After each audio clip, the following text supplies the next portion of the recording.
100 years ago, one of the most famous comedians in the world died live on stage, and the audience laughed, thinking it was part of his act. We're going to show you the shocking final moments of performers like him, from the golden age of Hollywood to today. We'll break down the story of these eerie on-stage deaths and the unbelievable moments caught on camera. Are you tired of videos that only scratch the surface of these tragic celebrity mysteries? We'll uncover the full, unsettling story. Tommy Cooper. It was April 15, 1984, a live television special buzzing with anticipation. The legendary comedian Tommy Cooper, known for his signature red fez and a knack for making even his mistakes seem part of the show, stepped into the spotlight. The audience, millions watching from home in a packed studio, leaned forward, ready for his next magical bungle. But as Cooper clutched his chest and tumbled backward, a wave of laughter swept through the room. They applauded, genuinely convinced this was just another one of Tommy's hilarious antics, another deliberate screw-up from the master of comedic chaos. However, behind the scenes, the show's host and crew realized something was terribly wrong. As the audience continued to laugh, medics frantically tried to save Cooper backstage. The laughter in the studio, which was meant for a comedic performance, tragically became an echo of a horrifying misunderstanding. Cooper was rushed to the hospital but was pronounced dead shortly after. The passage concludes by noting how his final moments, mistaken for a joke, contrast sharply with another performer's death that was unmistakably real. Mitsuharu Misawa. Just over 2 decades later, on June 13, 2009, the world of professional wrestling bore witness to its own heart-wrenching loss. Mitsuharu Misawa, a name synonymous with intensity, high-flying acrobatics, and technical brilliance, was a god in Japanese wrestling. That night in Hiroshima, the air crackled with the energy of a tag team match. Misawa was caught in a suplex, a common wrestling maneuver. But then, the unthinkable happened. The atmosphere in the arena shifted, the cheers dying down to a hushed dread. Misawa collapsed in the ring, unresponsive. During a routine tag team match, he sustained a severe spinal cord injury. Unlike the audience in Tommy Cooper's case, spectators immediately recognized the seriousness of the situation. The live broadcast turned somber as officials and medics rushed to perform CPR in the ring. Misawa was taken to a hospital where he was pronounced deceased. The text highlights how this tragedy was a stark reminder of the immense physical risk performers face, even during what seems to be a normal part of the show. While we recognize the physical risks performers take, sometimes the danger comes from an unexpected source, as a beloved conservationist was about to tragically discover. Steve Irwin. The year was 2006, and Steve Irwin, the beloved crocodile hunter, was doing what he loved most, exploring the wild, capturing its untamed beauty for his documentary, Ocean's Deadliest. He was snorkeling in the breathtaking waters of the Great Barrier Reef, a place he knew like the back of his hand. He encountered an 8-foot stingray, a creature usually shy and avoidant of humans. Irwin, ever the curious and fearless observer, swam closely behind it. Then in a terrifying sudden flash, the stingray whipped its tail upward in defense. Its powerful barb struck Irwin directly in the chest. The impact was immediate and devastating. The barb pierced his heart, causing a fatal injury. His crew, who adored him, instantly pulled him from the water, their desperate attempts at CPR proving tragically fruitless. The cameras were rolling that day, capturing the unfathomable moment a legend was lost. Out of respect for his family and the legacy he left behind, that footage was never released to the public. Irwin's sudden passing at just 44 years old sent shockwaves across the globe. He was larger than life, a vibrant force of nature dedicated to protecting the planet's creatures, and his death served as a brutal reminder that even those who understand the wild best are not immune to its unpredictable dangers. But what about those who intentionally court danger, making death-defying feats their life's work? Sometimes even the most seasoned daredevils eventually face the ultimate test on the very stage they have mastered. Karl Wallenda, March 22, 1978, San Juan, Puerto Rico. The iconic high-wire artist Karl Wallenda, at a staggering 73 years old, was about to attempt one of his most audacious stunts, a tightrope walk between the towering structures of the Condado Plaza Hotel. For decades, Wallenda had captivated millions with his incredible balance, his unwavering skill, and a fearless approach to his art that bordered on the superhuman. He lived on the edge, quite literally, with every performance. That fateful day, powerful winds battered the wire, an unseen, relentless opponent. Wallenda, with the focus of a true master, began his perilous journey across the sky. Then, in a horrific twist, he lost his balance. He fell. The moment was captured on camera, though it wasn't broadcast live. The footage, circulated later, brought a stark and somber reality to his legendary status. Wallenda's passing was a heartbreaking blow to the world of circus arts. He wasn't just a performer, he was a symbol of unparalleled bravery, a man who had dedicated his entire life to defying gravity. His death was a poignant, tragic underscore to the immense risks he embraced with every step, ending the career of a man who truly walked the fine line between life and death. But the risks aren't always about physical daring or wild animals. Sometimes, the very act of creating music, of sharing your soul with an audience, can become a person's final, unexpected curtain call, leaving fans with only a lingering melody and a profound sense of loss. Pedro Henrique. The vibrant stage lights of a music festival in São Paulo, Brazil, became a somber backdrop on March 12, 2023. Pedro Henrique, a celebrated Brazilian guitarist known for his electrifying presence and exceptional skill, was in the midst of an energetic set. He was only 30. Fans swayed, lost in his passionate, soulful playing, when suddenly, horrifyingly, Henrique collapsed on stage. The music stopped. The crowd, stunned, watched as emergency personnel rushed to his aid. He was transported to a nearby hospital, but it was too late. He was pronounced gone upon arrival. The cause, later determined to be a heart attack, sent shockwaves through the music world, shattering fans, friends, and fellow musicians who knew him for his dynamic performances and profound love for his craft. Colonel Bruce Hampton. On May 1st, 2017, Atlanta was buzzing with a star-studded celebration, the 70th birthday concert of Colonel Bruce Hampton, a revered musician and a true pioneer of the jam band scene. Hampton was on stage performing with a host of notable musicians. The atmosphere was electric, a high-energy jam session in full swing.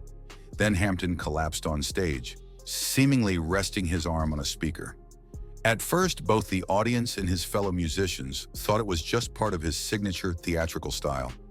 Hampton was famous for blending humor and unpredictable antics into his performances. But as the moment stretched, concern began to ripple through the performers. It became horrifyingly apparent that Hampton was in serious distress. Medical personnel swiftly arrived, rushing him to the hospital, where he was tragically pronounced gone later that evening. Hampton's passing was a profound loss, especially within the jam band and improvisational music community. He left a gaping void, a reminder that even the most joyful and spontaneous performances can turn to sorrow in an instant. Sometimes, though, the tragedy isn't a sudden medical event, but a cruel and unforeseen accident that highlights just how vulnerable performers can be to the very equipment designed to amplify their art. Barbara Weldens. The Leo Ferré Festival in Gordon, France, became a site of unspeakable tragedy on July 19, 2017.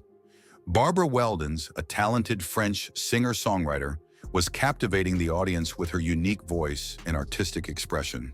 She had recently released her debut album and was rapidly gaining recognition. Weldens often performed barefoot, a part of her natural stage presence. During her performance, she accidentally stepped on faulty electrical equipment. The result was immediate and catastrophic, a fatal electric shock.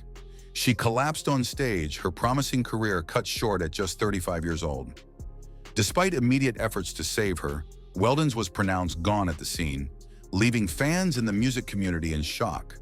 Her death was a stark and horrifying reminder that the stage, a place of artistic freedom, can also harbor unseen dangers, where a single misstep can have fatal consequences. And while some performers face risks from faulty equipment or their own bodies, others become targets of deliberate, chilling acts of violence, even in the presumed safety of their own homes. Juan Johnny Walker. Jumalon. November 5, 2023 saw a horrifying incident unfold during a live broadcast in the Philippines. Juan Johnny Walker Jumalon, a beloved Filipino radio broadcaster, was known for his lighthearted program on 94.7 Gold Mega Manila FM. He focused on spreading good vibes and jokes, not controversial reporting.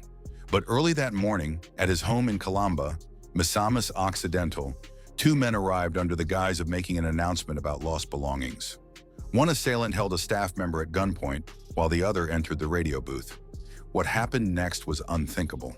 The gunman shot Jumalon twice, stole his necklace, and fled with a third accomplice on a motorcycle. The entire horrific incident was caught on a Facebook live stream in CCTV. Jumalon's death was a brutal, shocking act of violence that silenced a voice of positivity and humor. This kind of calculated aggression is a rare but terrifying risk for those in the public eye.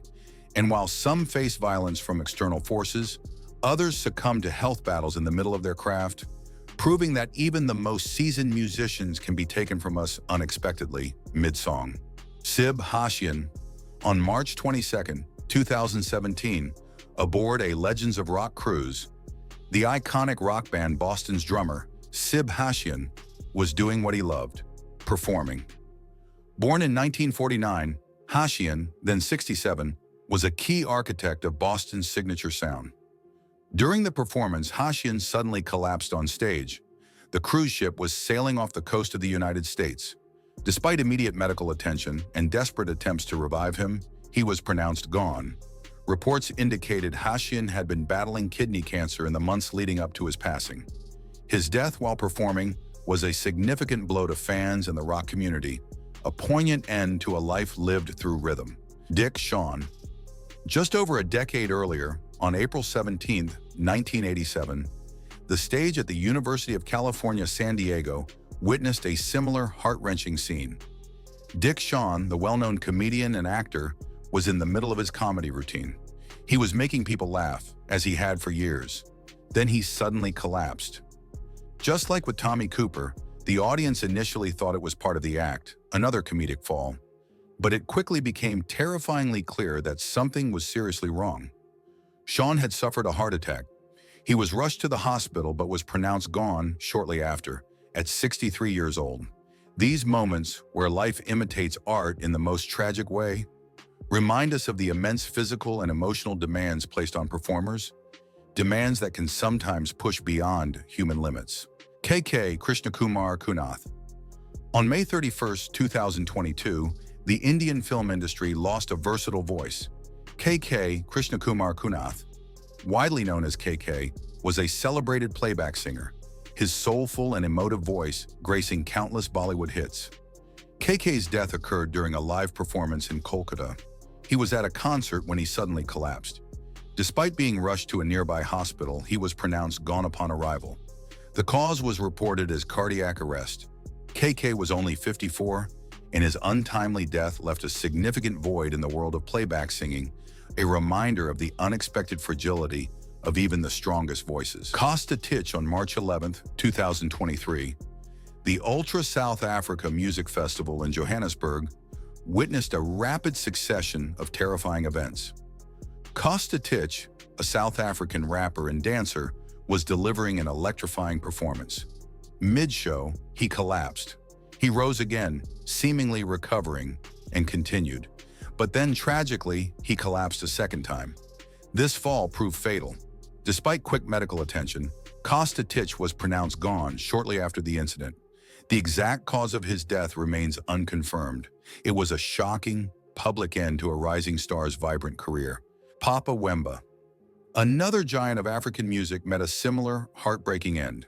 Papa Wemba, the legendary Congolese musician known for pioneering soukous music, was performing at the Femua Music Festival in Abidjan, Ivory Coast, on April 24, 2016. He collapsed on stage. Despite immediate efforts to revive him, he was pronounced gone shortly after. Wemba's passing was a profound loss for global music, a true innovator silenced in the middle of his craft. But sometimes the tragedy extends far beyond a single performer, engulfing an entire group and their audience in a nightmare scenario that serves as a chilling warning about the hidden dangers in venues themselves. Goodbye to Gravity. October 30, 2015, Bucharest, Romania. The metal band Goodbye to Gravity was holding their album release concert at the Collective nightclub. What started as a night of celebration quickly spiraled into unimaginable horror.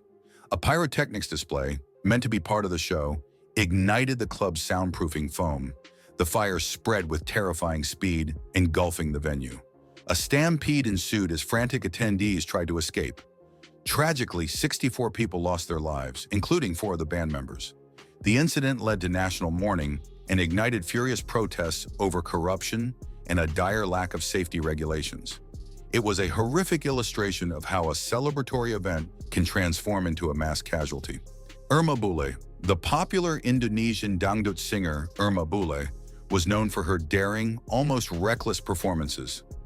Her signature act involved performing with live cobras, even wearing them around her neck. On April 4, 2016, during a live performance in Karawang, West Java, Irma was bitten by a king cobra, one of the venomous snakes she used as a prop.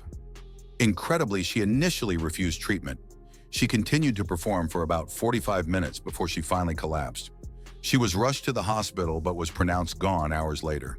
Her death was a shocking and tragic testament to the extreme risks some performers take, and a stark warning about the consequences of underestimating lethal forces. Christina Grimmie, June 10, 2016, Orlando, Florida. Christina Grimmie, a talented singer and former contestant on The Voice, had just finished a concert. She was doing what so many artists do after a show, signing autographs for her devoted fans. Then a gunman approached and shot her. Despite immediate medical attention, Christina, only 22 years old, succumbed to her injuries. Her brother bravely tackled the assailant, who then took his own life. Grimmie's death was a senseless, horrifying act of violence that robbed the world of a bright, young talent. Dimebag Darrell. Even more shocking, the stage itself can become a shooting gallery. December 8, 2004, Columbus, Ohio. Dimebag Darrell, the legendary guitarist for Pantera and Damageplan, was performing with his band. The crowd was electric. Then a gunman rushed the stage and opened fire, shooting Darrell multiple times, killing him instantly. 3 others were also killed before the shooter was finally taken down by a police officer. Darrell, just 38 years old, was a titan of the metal world, and his murder sent shockwaves through the music community. Owen Hart, May 23, 1999, Kansas City, Missouri. The WWE pay-per-view event, Over the Edge, was underway. Owen Hart, a beloved WWE wrestler, was scheduled to make a spectacular entrance. He was supposed to descend into the ring from the rafters, but something went catastrophically wrong. During the stunt, the harness failed, causing Hart to fall approximately 78 feet, landing in the ring below. The crowd watched in stunned silence, then growing horror. Despite immediate medical attention, Owen Hart succumbed to his injuries. WWE never released the official video of his fall. It was a stark reminder of the inherent dangers of professional wrestling and the fine line between thrilling spectacle and heartbreaking reality. Bruce Lee and Brandon Lee. And perhaps no stories of performers gone too soon are as iconic or as tragically intertwined as those of a father and son. Both legends, both taken by unforeseen circumstances while in the midst of their cinematic craft. Bruce Lee, the legendary martial artist and actor, died unexpectedly on July 20, 1973, at 32, in Hong Kong while working on a film. The official cause was cerebral edema. His death shocked the world. Tragically, just like his father, Brandon Lee also died in a horrific accident while working on a film. On March 31, 1993, during the filming of The Crow, a prop gun, which was supposed to fire blanks, discharged a real bullet fragment, striking Lee in the abdomen. He was rushed to the hospital, but was pronounced gone. The parallels to his father's passing, both in the midst of their craft, were chilling and heartbreaking. These 2 lives, both so influential, both cut short by the cruel hand of fate in the very act of creation, serve as a stark, unforgettable reminder. From the comedic stage to the wrestling ring, from the depths of the ocean to the heights of a tightrope, and from concert venues to film sets, these stories are a testament to the unpredictable fragility of life itself. Whether a sudden medical event, a horrifying accident, or a deliberate act of violence, these performers shared one final, tragic commonality. Their last breath was taken in the spotlight, forever etched into the annals of history as the moments when the show truly could not go on.